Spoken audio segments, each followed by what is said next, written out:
like you used to. We got to go backwards to get better. We got to go all the way back to get better.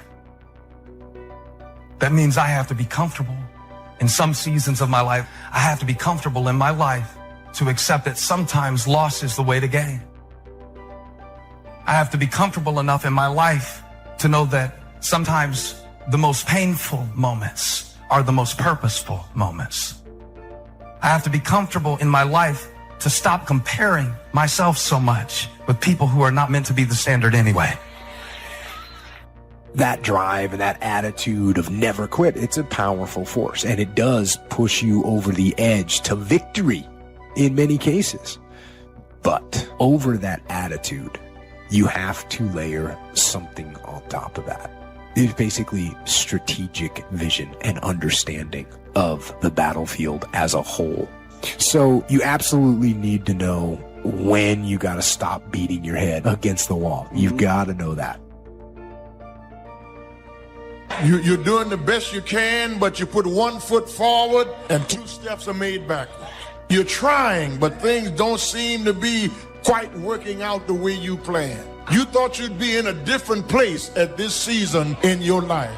You're doing everything right, but you're still suffering. This is a good word for anybody who you've been dealing with depression, but you've been drinking to get through it. Now, depression is something that happens to a lot of us. I mean, I don't know anybody who hasn't had a season of darkness in their life. But if I try to drive out darkness with darkness, and I depend on something in the darkness that is going to make me addicted to something even when the light comes up, the second storm is worse than the first. Now, a lot of us are dealing with loneliness right now in this season. That's a storm that you can't always control. But if you run to places in the storm that are more dangerous than the storm itself, how many times have you left a place that you didn't like?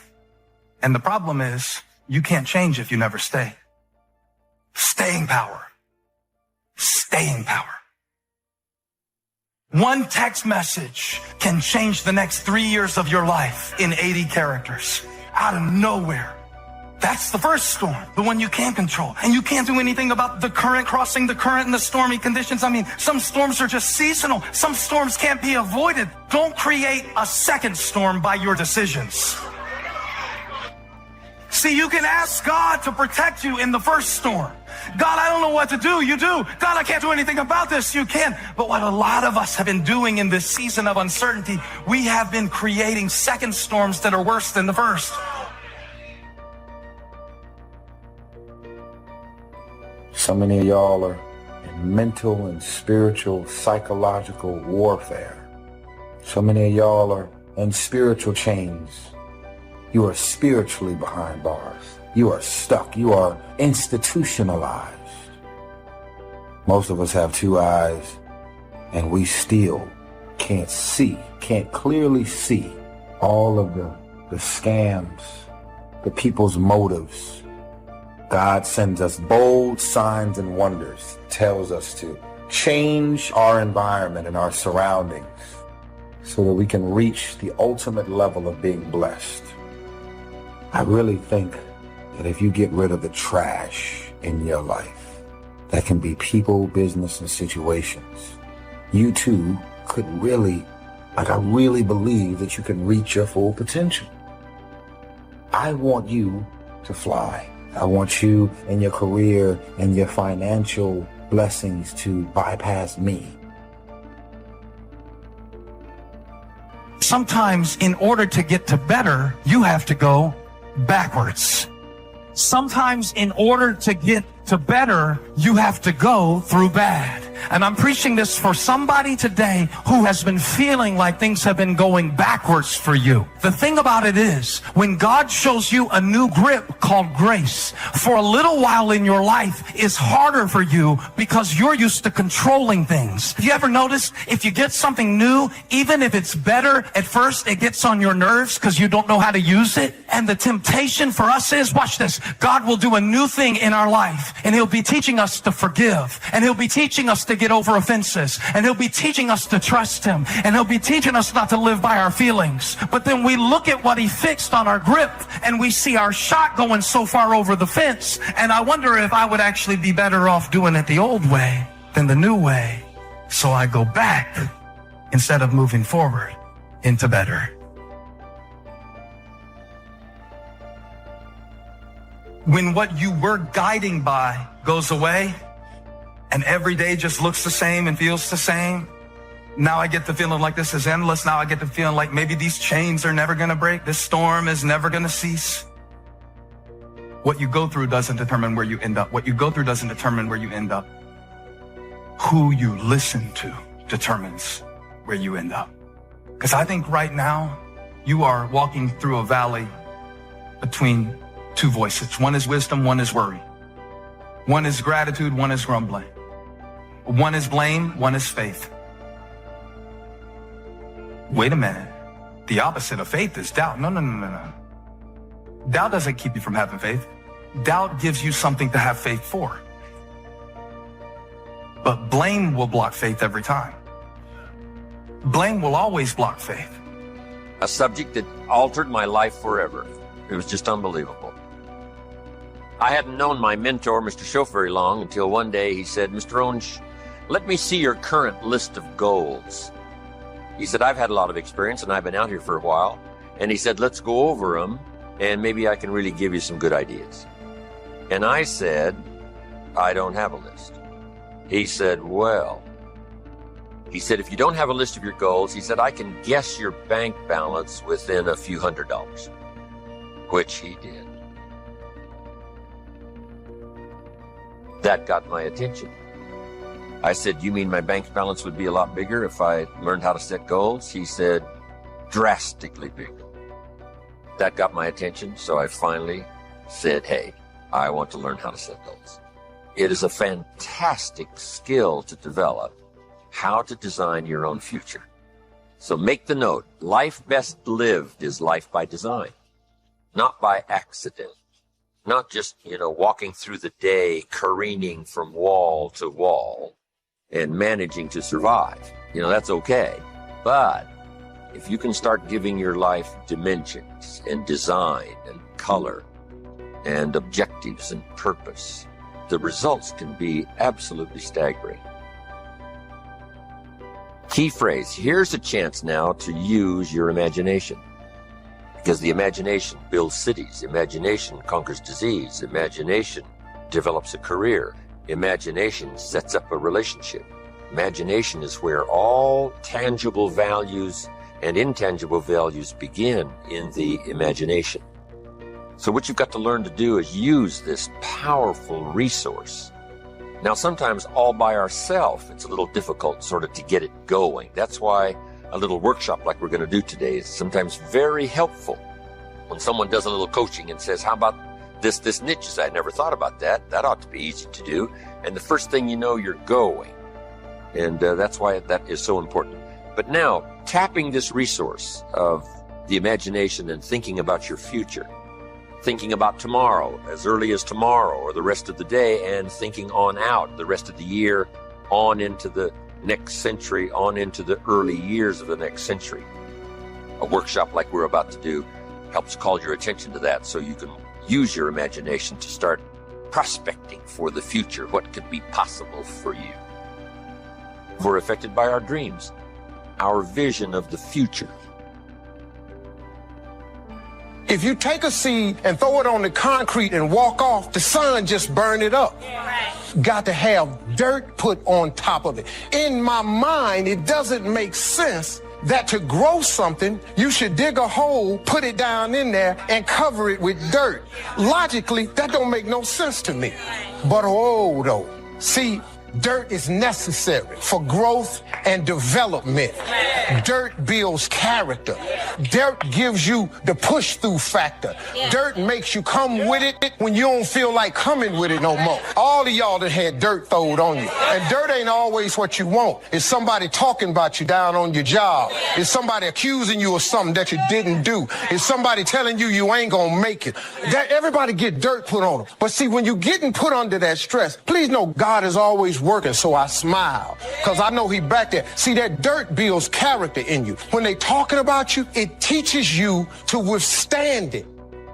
Then it gives you something to push through. So when you put the seed and you put the dirt on it, if you understand stress, stress really ain't just dirt. See, they don't call it dirt when they plant it. They call it soil. Because, see, soil has nutrients in it. What the nutrients, when people talking about you, dogging you, lying on you, backbiting, stealing from you, they're actually putting nutrients in you. They're building character.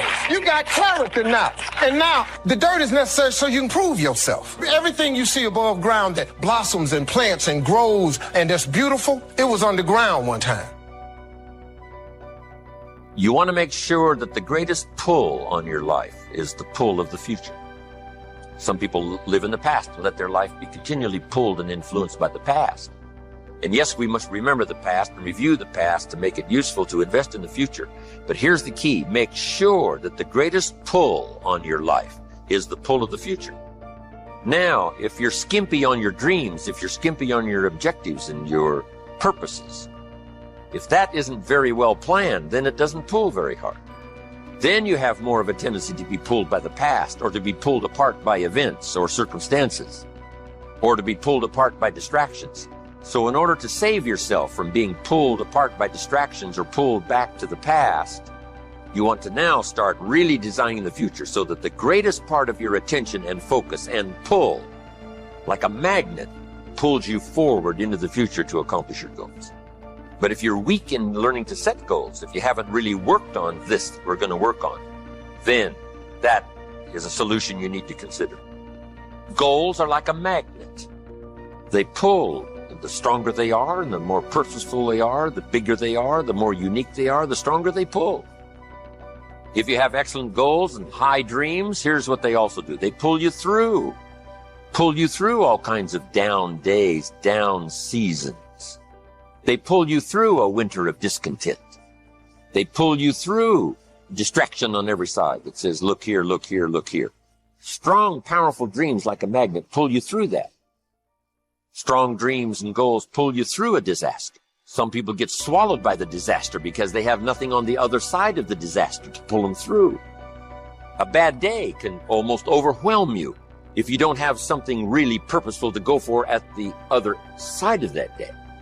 At the other side of the difficult time, at the other side of the down time. If you've got plenty out there to attract and pull, it'll pull you through all these things. And very little of it will attach itself to you. You'll be able to get through some of the most difficult times if you have this spectacular vision ahead of you of where you're going and what you're going to accomplish. Getting through will be easy or easier. So, learning to set goals, it is an incredible experience. Once I learned it, it transformed my life forever. Being here today is an accomplishment of my goals.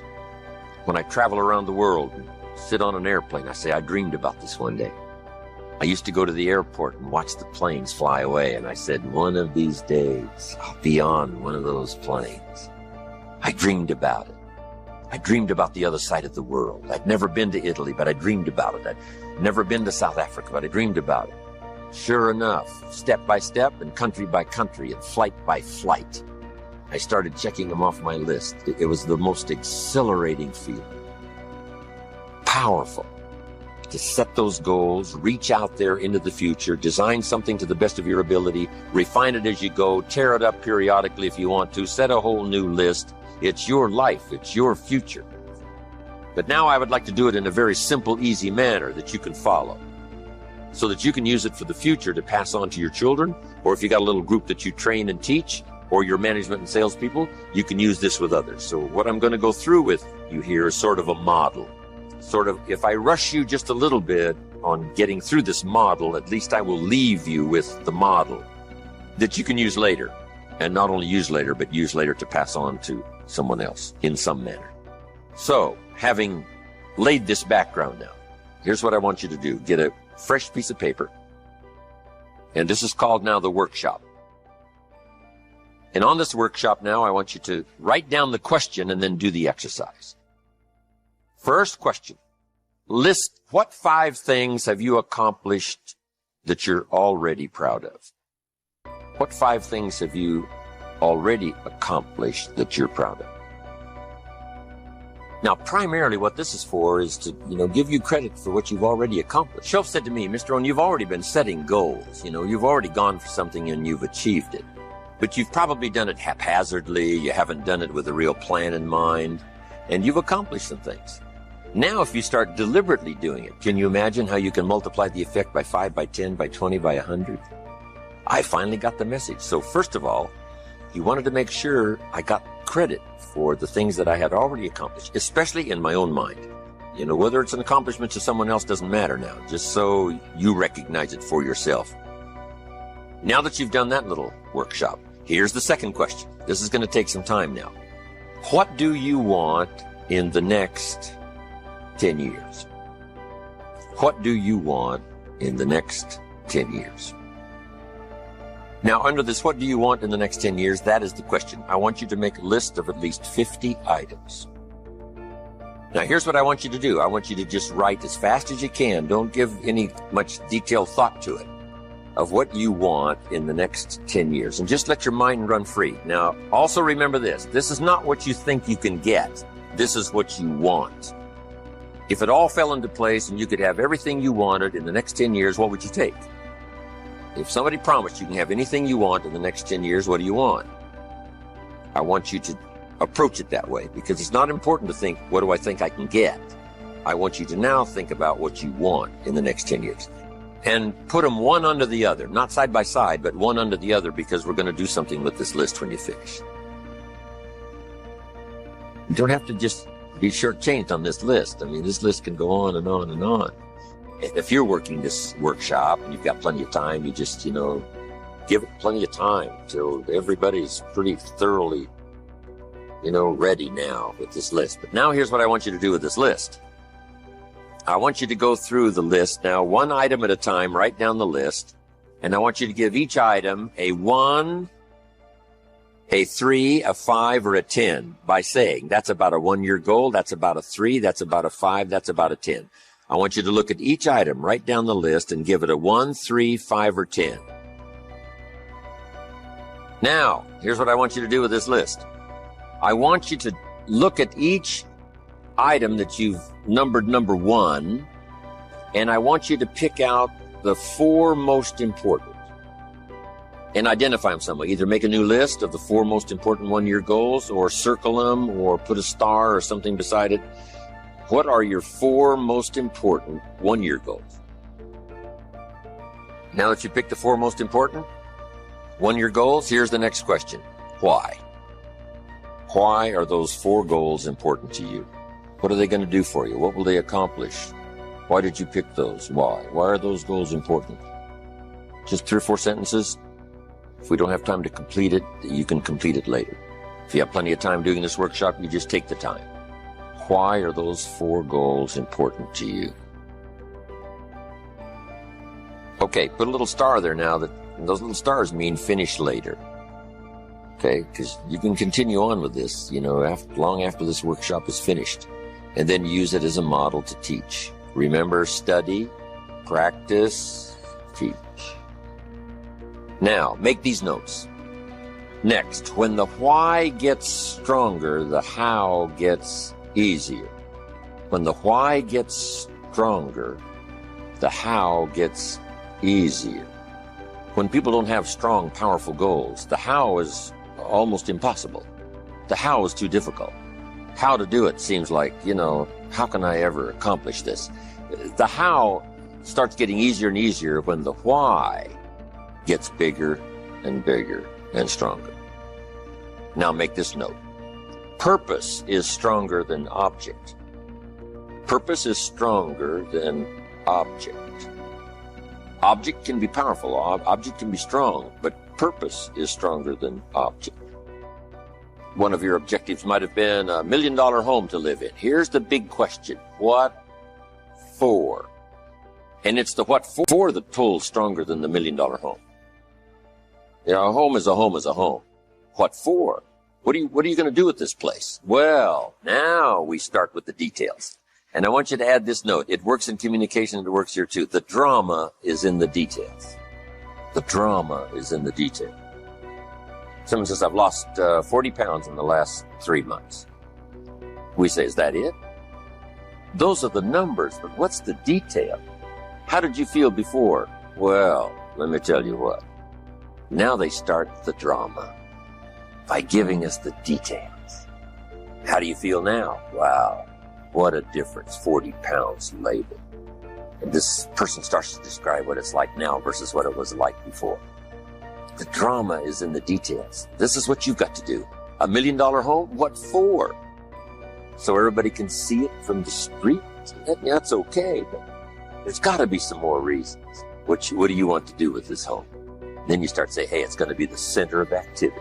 You can't believe what's going to go on in this home. And you just keep describing it. And that drama now starts to really tap your imagination.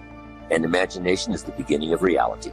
You can't imagine how close imagination is to reality until you start practicing this craft of turning nothing into something. Imagination into tangible, the real stuff. How close is the real stuff? You can't imagine how close.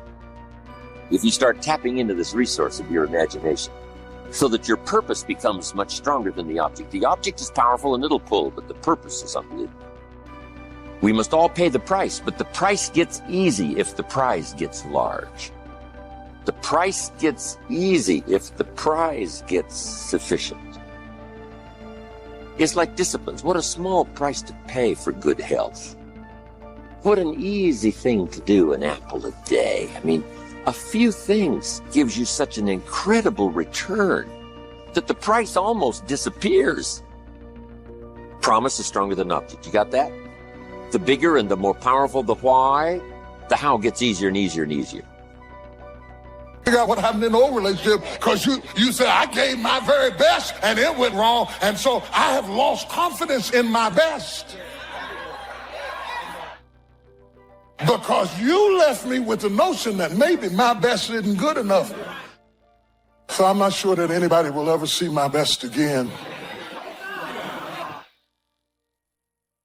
Because I did it from my heart. I did it from my heart. And now I know what young people do not know. Is that right can go wrong. When you're an eagle, you're meant to rise up. We don't rise up when everything's going well. We rise up regardless. You're trained to rise up on your worst day. That's who you are. In the worst of circumstances. No place for whining, complaining, being anxious, being negative. It's totally unnecessary. But when you borrow confidence from the wrong places, the interest rate is ridiculous. I'm talking about when you get in a relationship where you have to compromise your values to get your needs met. Y'all, that's worse than the check cash in place. It's an interest rate. And let me tell you another thing. While I got you fired up about all the people that you kept going to because you wanted them to validate you, but they can't because they're not God. They didn't make you. They don't know you like that. And they have their own insecurities. So leave them alone and get it from God.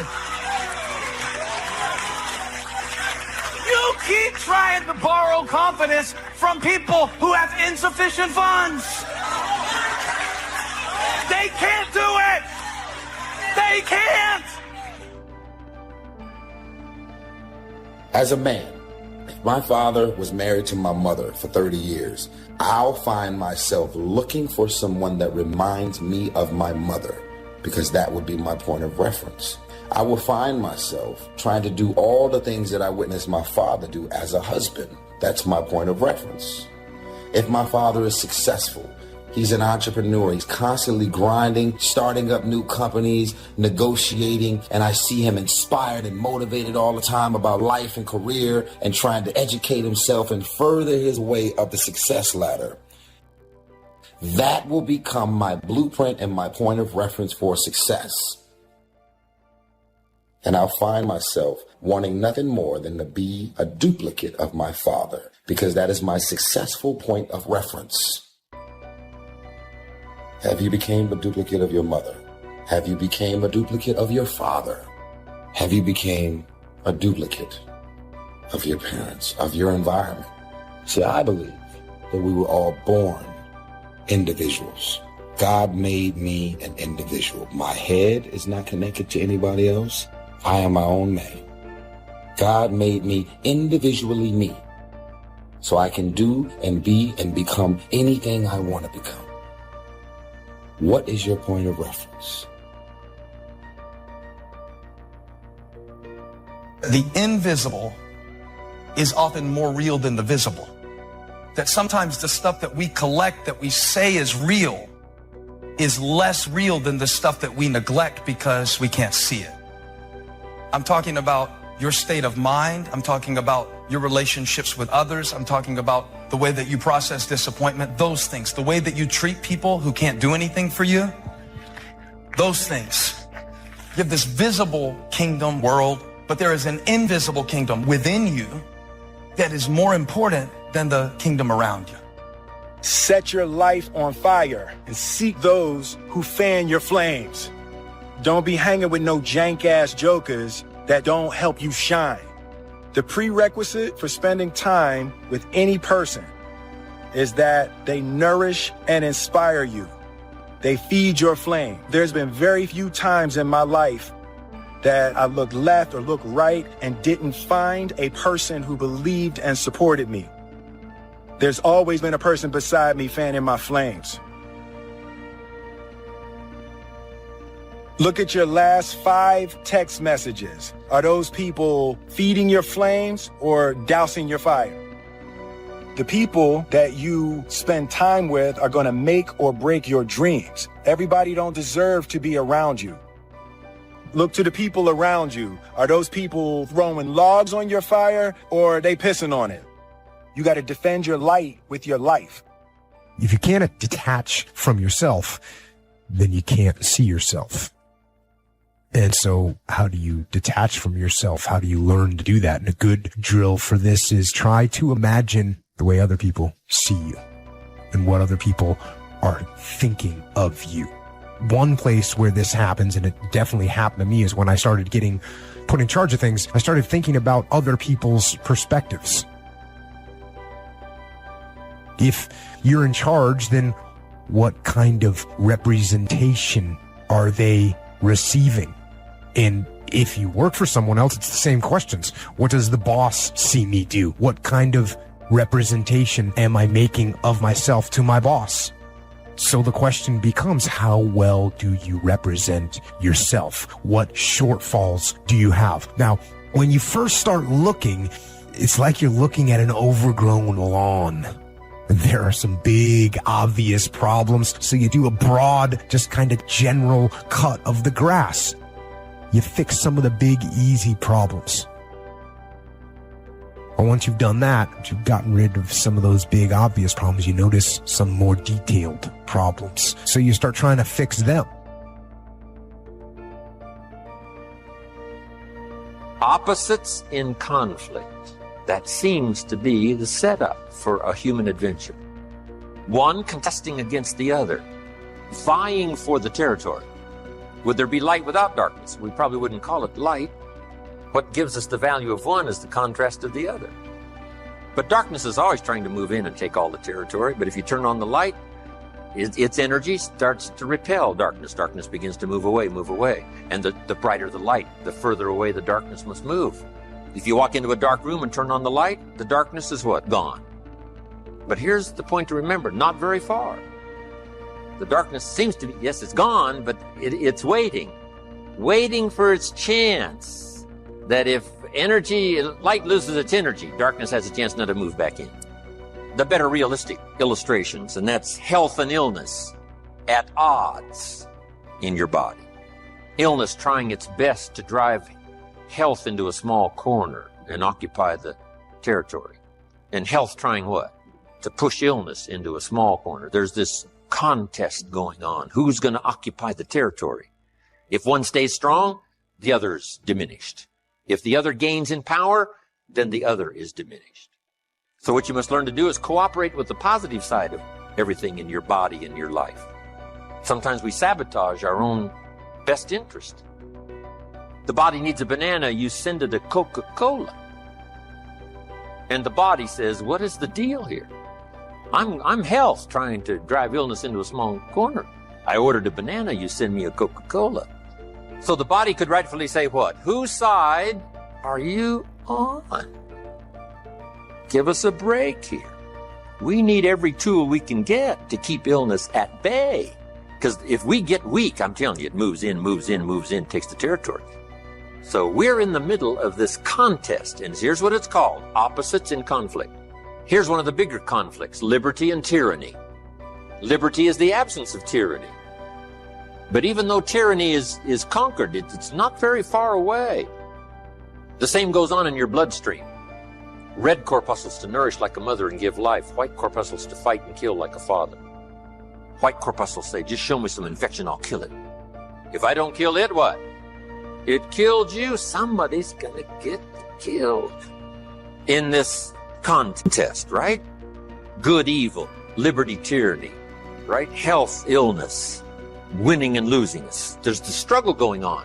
But here's the key. It's the only way, it seems, it's the only way to create a human adventure. It doesn't seem to be any other way, currently. Now, some speak of a new heaven and a new earth, and maybe the whole arrangement will be different. Could very well be, but in this current experience, it seems like to create an adventure, to create a unique human scenario, we need opposites in conflict. And that's the deal. You've always got to draw a line somewhere and tell illness, hey, you can't have any more. You've got to throw up the barriers, draw a line in the sand. Tyranny cannot be rehabilitated. Tyranny can only be restrained. We must play this game. We must fight this game. But here's what it creates, a great adventure. Let me give you the ultimate now. Could you win if you couldn't lose?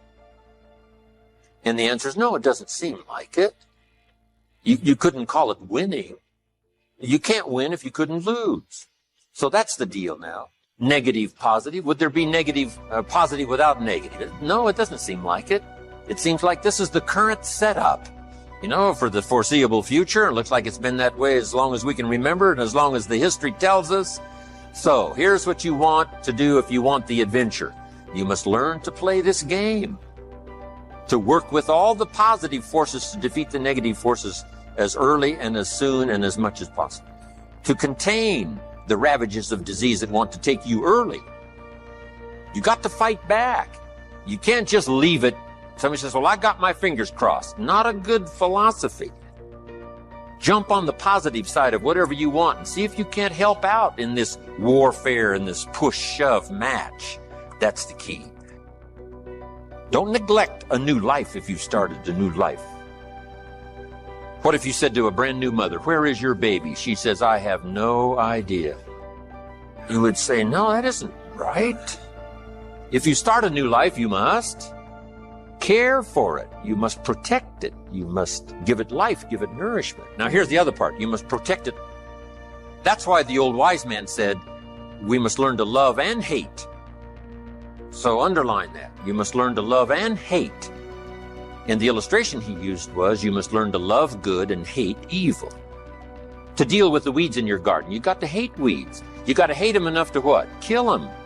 You can't say, well, poor weeds. Say, no, this ain't the deal, poor weeds. Don't go soft on this stuff now. You got to hate evil. You got to hate the weeds that are out to destroy your garden and rob your children of the nourishment they deserve. You got to take the life of the weeds, or they will take the life of your garden. Somebody's going to get killed. Remember? So, learn the good evil. Now, here's the greatest battle in the mind. Here's what you must not become: a victim of yourself. What is that insidious voice inside your own head that says, you're too short, it'll never work for you, you're too tall, right? It's over for you. Right? It's never worked for you before. What gives you any idea that it'll work for you now? You've never been able to rise up and take charge of your life. What makes you think you can do it now? There's going to be too many obstacles out there. You'll never overcome them all. What is that insidious voice? It's the same game going on inside your head that's going on in the world. Liberty and tyranny in a push-shove match. And here's what you've got to do. Cooperate with the positive side of your life and let faith drive out doubt, right? Let winning drive out losing. Let positive drive out negative. But you've got to get into the contest. And why get into the contest? Because that's how you create an adventure. There is no other way. It takes both. You've got to learn to laugh, yes, but that's not what the wise men only said. You can't just learn to laugh and keep on laughing. No, that's silly. It says there's also a time to cry. You've got to learn to both laugh and cry. Then it said you must be so sophisticated as not to laugh when it's time to cry. That now gives you an understanding of what life is all about. Sadness and joy, the contest, the difference. And yet it creates the adventure. It takes both to create an adventure. But here's the adventure: to overcome the evil, to put evil in its place. Just like in your mind, you've got to stand guard at the door of your mind and see if you can't suppress, see if you can't do battle with the negative forces. Don't become a victim of yourself. Beware of the thief on the street that's after your purse, but also beware of the thief in your mind that's after your promise. And see if you can't engage in this mental contest and win the day.